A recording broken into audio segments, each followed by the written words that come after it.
Anyway, Shalom Chavrim, I'm Stephen Ben-Nun. You're watching Israeli News Live, both on live stream and on YouTube, Israeli News Live.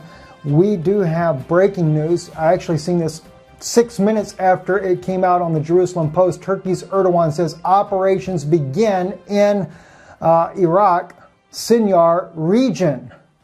And he is going after the Kurds in that particular region of Iraq. Now we remember Erdogan threatened recently that wherever the Kurds are, he will come after them. Now I know he calls it the terrorist organization, the PKK or the the YPG, etc. He calls them all terrorist organizations, but they are the best fighters against ISIS. I guess this particular NATO member is very displeased with the fact that the Kurds have done so well in battling ISIS that now they figure they got to take them out. And not only that, there's a lot of things else that is happening right now in and around Syria that has made me title this, at least on live stream Israeli News Live and Roku TV. We have titled this, "Is Turkey Positioning Themselves for a NATO Invasion of Syria?" I know that sounds very provocative. Let's look into what's going on here. First, the Jerusalem Post bringing this out. Turkey's President Tayyip Erdogan said on Sunday operations had begun in Iraqi Sinjar region, an area where Turkey has threatened to cross the border. Military action 2 days after sources said Kurdish PKK militants would withdraw from the area.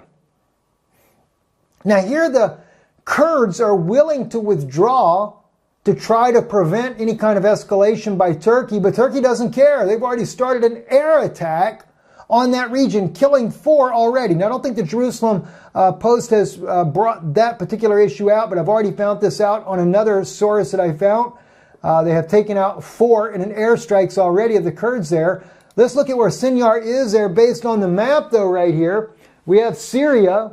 Afrin is up here by Aleppo, up in that area there. We have the Euphrates River coming down all through here. The Kurds are very strong east of the Euphrates River. This is where the United States has been embedded with Kurds as well as the Free Syrian Army. But the Free Syrian Army was fighting against the Kurds in Afrin. I mean, when do these people have any kind of allies whatsoever? I know that Prime Minister Netanyahu talked good about the Kurds. I appreciate that. But nobody, including Russia, is willing to stand up for these people. And that makes me highly suspicious about what's going on. Now, this is the Sinjar region in Iraq. Turkey's border is way up here. They got to go down into Iraq around the peninsula there of Syria to get this region right here. What are they doing this for? What is really going on? You have to really ask yourself the question. Well, there may be something really going on that we're not looking at. Now, Turkey beefs up its military presence in Syria with more reinforcements deployed to the border provinces. Look at this. Look at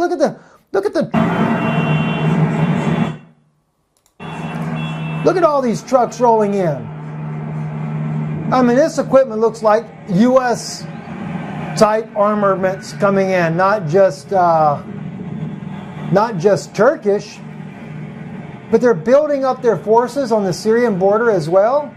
I mean, something major is up, friends. Something major is up. Now, we may, like I said, may have an idea of what that is. Lorenzo on alreadyhappened.com sent me this imagery. He actually sent it to me almost a day ago, practically. I just didn't happen to catch it in time. U.S. unloads Liberty Pride, the Ro-Ro ship in Jordan. Now, if you remember, one of these Liberty ships last year, we reported here on Israeli News Live, actually courtesy of Lorenzo here on Already Happened. He had been tracking the ship that had left Greece, went down. One went to Lebanon. The other went around, made a loop up through the Gulf of Aqaba and into Jordan there and unloaded there. Now a second load of U.S. military equipment is being unloaded from the Liberty Pride Ro-Ro ship in Jordan. This is why I believe, and I'm asking the question, at least on live stream, is Turkey, in the case of live stream, preparing for a NATO and positioning themselves for a NATO invasion of Syria? It looks like that's what's happening.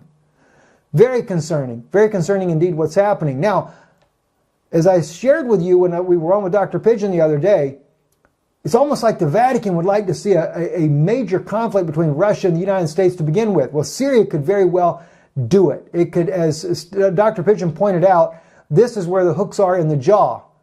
This is where Russia has a hook. Turkey has a hook. The United States has a hook because they've all drawn lines.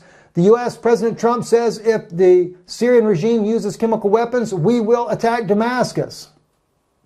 It doesn't matter whether or not it ends up being the jihadist group. They've got to carry out what he says. You have Russia, on the other hand, that says they have their hook in the jaw, as Dr. Pigeon said, because why? They drew the line as well. If the United States strikes Damascus or NATO forces, we will target the vessels that target Damascus. Then we have the biblical prophecy. Let me pull that up for you. I don't even know if I even shared that with you or not yet. I know I have. All right. And that's the bars of Damascus. I don't remember exactly where this is at, so I'll pull it up on eSword real quick. In fact, a brother wrote me the other day, asked me if I had eSword. Sure, I actually do. So let's just put it in there. Bars, Damascus, or maybe it's bar singular. I guess it is bar singular. The bar of Damascus. And I guess I can also be translated gate. Yeah, there you go. Amos 1:5. So jump over here to where you guys can see it a little bit better on right here using Mechon Mamre. That, by the way, I get asked that a lot too. www.mechon, Mechon-Mamre.org. That's where I use the Hebrew version of the Bible right there. Where did we say that was again? That was in Amos 1:5. I'm sure somebody told me on the screen there, but of course I couldn't hear you. Amos 1, verse 5. Okay, and I will break the bar of Damascus and cut off the inhabitant of Bekath Aven and him that holdeth the scepter from Beth Eden. Bar of Damascus. I have wondered, is that got something to do with the S-300, S-400 system or even the S-200 system that Syria uses that is there protecting that region? Because remember, some generals had said the only way they could deal with Damascus is they would have to take out the Russian S-400 anti-defense or the defense missile system that is inside of Syria. That to me is the bar of Damascus. That is Amos chapter 1 verse 5 coming into play. And of course, it is going to be a destruction. The United States and Russia, if they go at it, if Russia uses nukes and the U.S. ends up countering with nukes, you will destroy the two most powerful nations on the earth. Now, they may not go to a full-blown nuclear war. They may do just enough to damage the two countries so badly that they no longer can hold a superpower status or too messed up to be able to deal with any other issues in the world. And then who comes on the scene then? China becomes the new world superpower. Look at them building up their navy, massive navy, building up aircraft carriers one after another. Then who else comes on the scene? Erdogan. Kind of like the Russia of today, Erdogan would be, and China would be the United States superpower, so to speak. And that's when they'll go to take Jerusalem for the Pope of Rome. And of course, the Pope will bring in a new world order. He'll unite with the Sunni Muslims. Don't forget Erdogan's. You have Adnan Akhtar over there. That's part of some kind of sex cult there, claiming like he's the Mahdi. Says he's going to walk arm in arm with the Pope and claims Jesus will come as well to the Temple Mount where the third temple will be built. Well, I've got a special message I'm about to bring out on those things there, guys. You got to watch the Noon Institute of Biblical Research if you want to know about that. I'll probably share it here on Israeli News Live. It's just that important in my opinion. All right, now let's just get back over here to the news, what's going on. As I said here, they were unloading the ships, the military equipment. Southwest Syria could be the next confrontation zone in Syria's multiple regional wars. The U.S.-Russian ceasefire agreement is collapsing, except in the buffer zone in the Iraqi-Jordanian border. The Syrian regime and its allies are making their way through the Nasib border crossing in the Golan Heights. This is where the tense issue is. And this is where the problem for Israel comes in, is that Syria and Russia encroaching on their border once again in the Golan. But you have to remember, this is the Syrian border. All Russia and Syria is doing is trying to push out those jihadists, Al-Qaeda, Al-Nusra, and ISIS militants that are in that region. But they're not going to stand still for it. And that's why I say I believe that what Turkey is doing by going after the Sinjar region right there, if we kind of zoom in, he's positioning himself. He's got to take out the Kurds in that region there. They said they would withdraw because why? Turkey's going to invade from the east and also from the north. The U.S. will take it from the south and from the west because remember, we moved in that one of those Liberty ships over into Lebanon full of U.S. military equipment.